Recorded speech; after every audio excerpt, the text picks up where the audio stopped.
आपण कोणतीही गोष्ट प्रॅक्टिकल केल्याशिवाय आपण लोकायला सांगत नाही.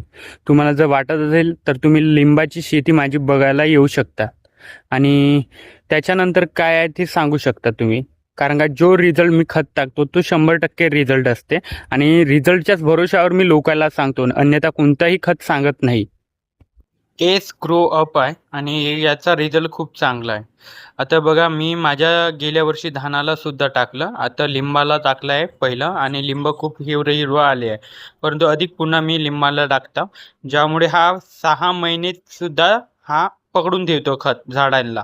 तर लक्षात ठेवा, कोणतेही खत टाकताना पहिलं विचार करून खत टाका आणि नियोजन करून खत टाका.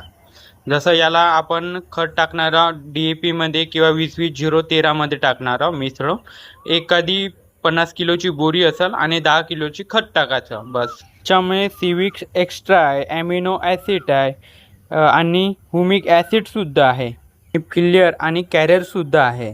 हे घटक खूप महत्त्वाचे असतात झाडांसाठी.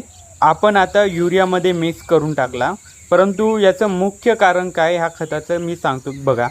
जसं पांढऱ्या मुळ्याची वाढ करते, त्याच्यानंतर खोडाची वाढ करते, त्याच्यानंतर फुलाची पानांची वाढ करते, खूप चांगलं झाड हिरवंगार करते आणि रोग जे येत असतात ते निर्बंध करतात रोगांना, कारण का झाडालाही मजबूत बनवते, जेणेकरून कुठलाही रोग झाडाला येणार नाही. कोणत्या पिकाला टाकू शकतात, जसं धान आहे, कापूस आहे, सोयाबीन आहे, मक्का आहे, ज्वारी आहे, असे जे पिकं असतात ना त्यांना तुम्ही टाकू शकता आणि 100% भाऊ रिझल्ट आहे. तुम्ही एकदा वापरून पहा, नक्की आहे.